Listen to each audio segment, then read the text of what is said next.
The moment Iran hit a US airbase in Jordan, 2 American soldiers were killed. Another is missing. So far, 16 US service members have died and over 430 wounded. How many more deaths will there be, and how much longer will this war go on? The United States has been intensifying its attacks on Iran ever since Trump declared the ceasefire over on July 8th. The Islamic Republic has been stepping up its attacks on American allies in the Gulf. A statement attributed to the Supreme Leader warns of unforgettable lessons if the US keeps attacking, though it is unclear if Mojtaba Khamenei is actually alive. Here's what one of his advisors had to say about where the conflict could be headed.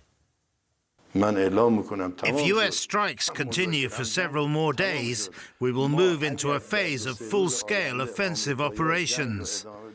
Should they try to seize any part of our territory, we would enter that same phase of offence and reciprocal measures, abandoning our defensive posture. Robin Wright is a foreign affairs analyst at the Wilson Center. What phase would you say this almost 5-month war is now in? Well, there's debate about whether it's the first, second, or third, but the reality is the president has declared more than 30 times that the war is either over, it's been successful, or it's about to be over. And of course, the problem is that the war has only escalated. It gets more complicated, especially over the past week, where we've seen the United States hitting infrastructure, not just military targets, and the Iranians have started hitting across the Persian Gulf. Oman, Kuwait, for the first time Saudi Arabia, Jordan. So this is now a region-wide war, not just one between the United States and Iran. I guess you're referring to these 3 strategies, is that right? A former senior Bush official, you quoted him as saying that Trump has tried out 3 so far: regime change, relentless bombardment, and then diplomacy. Are there others Tehran could look forward to when it comes to strategies? Oh, I don't think that there's the prospect of diplomacy anytime soon. I mean, I think, frankly, that the United States and Iran both don't want to see this war continue to generate costs, whether it's in humankind or in military expenses. But the problem is, how do you get out of it? Diplomacy has not worked. We're still battling over issues like the Strait of Hormuz, which was not a flashpoint at the beginning of the war. And of course, Lebanon looms out there as well, with Bibi Netanyahu looking after Israeli interests, not American interests. And so the danger is that this continues to unravel in a way that's very hard to see an imminent end. But you reckon Trump is ad-libbing all this time? That's what you wrote in the New Yorker. I did indeed. And the sense in Washington, which is where I live, and I've covered administrations going back to Richard Nixon, and there's a sense of despair that there's not an exit strategy. And this is at a time that the United States has spent a quarter of a century, most of the 21st century, at war in the Middle East, having lost 1 in Afghanistan, our longest war, having tried 2 wars in Iraq, and now against Iran. And the United States has not done well under either a Republican or Democratic presidents in terms of figuring out, how do you generate peace in the world's most volatile region? And so there is this kind of gloomy sense of, where does it go and how do we end it? In that piece in the New Yorker, you say the US is mired in an intractable conflict of Trump's own making. So basically, he's created exactly what he promised he would never get involved in, his own forever war, yeah? Absolutely. And this will be, I think, really interesting to see how the American public votes in November, given the fact that many Republicans, many independents particularly, voted because Trump promised not to make this, not to engage in the Middle East or in any war. And of course, we've seen the president engage in, Venezuela, in regime change, that he has been, stunningly aggressive for a man who promised no more wars. Do you think he will suffer consequences in the upcoming midterms? Well, remember, we have 50 states, and each state has its, its own representative and its own political preferences. And we are a red state versus blue state society now, tragically polarized. So, there are questions about what happens in Republican states traditionally, like Texas. And, is that a place where you see a Democratic senator elected for the first time in a long time? This is where the balance of power could play out in ways that, Democrats hope it goes one way and Republicans still think that they are kind of holding onto the bag. I think this is a nation that's really traumatized. And if the president doesn't see a way out, in the run up to the election by September, that I think that he will pay a cost. How dangerous would you say ad-libbing a war is? Well, if this were the first war of the 21st century, maybe, but the United States has, since Vietnam, not done very well. Remember Beirut? I lived in Beirut for many years and watched the Marines come in as peacekeepers and then leave, having suffered the largest loss in U.S. military life since Iwo Jima in World War II. So, Trump just doesn't seem to understand the region. I don't think that foreign policy is his strength. He seems much more absorbed in what does the reflecting pool in Washington look like, and building arches and other facilities that have his name or his imprint on them. And this is a tragedy. This is not a foreign policy president. But even our foreign policy presidents of this century, Barack Obama, couldn't get out of Afghanistan. And so this is where I think the mood at the moment is so important. Our track record is now so bad. And I think as you, where you are right now, know that the world doesn't look very favorably on the United States and its foreign policy right now. Mm. Could Trump have bigger things to worry about personally? I mean, have you seen that massive billboard in Revolution Square in Tehran showing Trump in a coffin? Many Iranians have chanted death to America for decades. More recently, it became death to Trump, and now kill Trump. Does he have something to worry about there? I mean, how easy a target is the US president for Tehran? I think that's much more difficult. The Iranians don't have air power over the United States. If there were some kind of individual assassination attempt at a golf course, but I think the Secret Service is very aware of the threats from Iran. What's really striking about a lot of the artwork in Tehran is how vivid, how angry it is. And you don't feel that in the United States yet, because the Americans have paid a price militarily. They've paid a lot in munitions.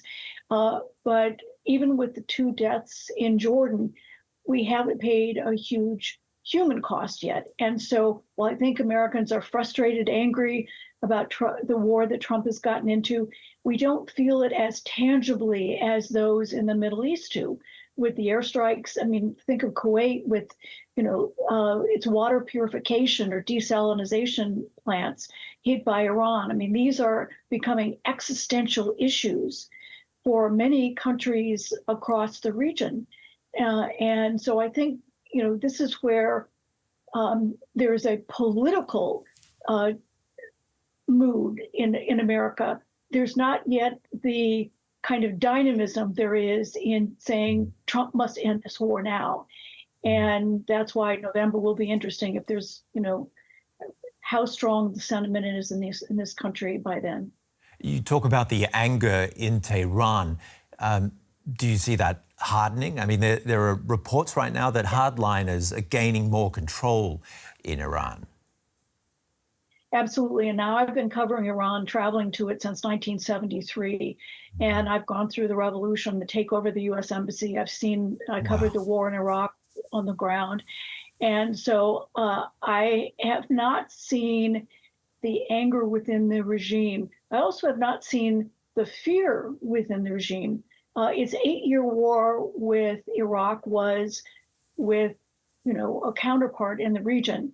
And Iran managed to hold out for 8 years and then agreed to a UN ceasefire. Now Iran is facing a superpower with 50,000 troops in the region, aircraft carriers, destroyers. We have fired drones, ballistic missiles, cruise missiles at Iran, and Iran has paid a huge price. But I think the kind of clip you just showed from Mohsen Rezai, who former Minister of Defense, former leader of the Revolutionary Guards, an advisor now to the new Supreme Leader, is trying to sound bold and defiant, but Iran also is paying a price. And so this balance between the fear, the anger, and the sense that there's a lot at stake, not just physically, but in terms of the political existential nature of the Islamic Republic, now in power 47 years. At the same time, the goalposts in this war keep shifting. Trump is ad-libbing when it comes to his shifting strategies. What would you say then is driving the conflict now? I mean, is it nuclear weapons? Is it Tehran's newly discovered weapon, the Strait of Hormuz? What's actually behind the momentum right now, do you think? Well, that's a very important question. And obviously, it's shifted dramatically. The United States originally said it was over Iran's nuclear program, even though American intelligence said Iran had not yet weaponized. It had centrifuges, advanced centrifuges, and it enriched uranium to 60%, which is not far off weapons grade. And now the only issue is the Strait of Hormuz and the free flow of navigation. 20% of the world's energy resources come from the Persian Gulf through the Strait of Hormuz. And so you can see in the memo of understanding that the Strait of Hormuz is really the key issue. And Iran is not going to give that up. That's the only leverage it has over the United States, its Gulf neighbors, or the international community, and it intends to hang on to it. And so this is again why your question is so important. If we can't find a compromise over this tiny narrow way navigational corridor, then it's how do we end the war? And the president hasn't. Will invoke the nuclear program every once in a while. Iran will never get a nuclear weapon. But he's also said things like he calls the 1,000 pounds of enriched uranium dust. And he said it's so embedded now that he thinks Iran couldn't develop a nuclear weapon. So again, this is where he's all over the map in terms of what his goal, what the strategy, and what the end game is, most of all. And when it comes to goals and regime change, Robert, I'd love to hear you, based on all your time and experience in Iran, what you would say to Iranians right now who may be backing the current regime or hoping for change. Well, I'm not a policymaker, and I don't weigh in with whether it's the United States or Iran. I'm an analyst, and I think that we've seen with the death and funeral last week for Ayatollah Khamenei, who'd ruled for more than 3 decades, the turnout and not just in Tehran, but in Mashhad, also in neighboring Iraq, where his body was taken to a center of Shiite learning, that, it was very striking how many turned out and how many of those signs said revenge and kill Trump. And I think that was not what President Trump expected. I think he was led to believe by, those who are hawks in the United States, as well as by Israeli Prime Minister Netanyahu, that if the two nations went in and bombed Iran, took out its senior leadership, that the regime would collapse. And, that didn't happen. And the rule of thumb generally in political science is that if a government has 30% of the population, it can survive because it has enough to man the bureaucracy, man the security forces, and either get people to pay taxes or bribes. And so there's always been a question, I think, for more than a decade, whether Iran has that 30% or not. And I think the administration calculated that it was, it was on the edge of the precipice. And what we've seen is that maybe not. Just a couple more questions. How long do you think this war could go on? Oh, I have no idea. I mean, as I said, the president has said so many times that it's over or about to be over, that, there's no credibility for the administration right now. And I don't say that as a member of either party. I say that as an analyst of the Middle East. I wish there was a sense that there was, an urgency or a way out, but it's not clear in Washington right now. Well, what are the off-ramps, theoretically? Well, diplomacy is the only way out, but it's hard to see how the Iranians trust the United States or how the United States trusts Iran. I mean, we've had tensions now for almost a half century, and, the Iranians have, how many, but many Iranians anyway, have shouted death to America for a very long time. And now you're seeing Americans very angry at whether it's the loss of American life or the fact that Iran has targeted our closest allies in the Persian Gulf. And that's why it's hard, as this war expands, to see that there's an end game here, an exit strategy. And this was, again, the same thing that happened in Afghanistan. It was every, turnover of whether it was a military general or an administration, there was a sense of one more year and we'll negotiate a way out of it. And of course, it lasted 20 years. It was America's longest war, and it ended up with the bad guys back in power again. So, I think Iran will fight for a long time. The question is, who runs out of will, who runs out of munitions, who runs out of funds first, and who's willing to say, we surrender, we'll engage in diplomacy, we'll give up something. And I'm not sure that either side is at that point yet. Yeah, so I guess the question isn't really how long is this going to go on for, it's more how much worse is the situation going to be when this is all over? Unfortunately, Ben, I think that's right. And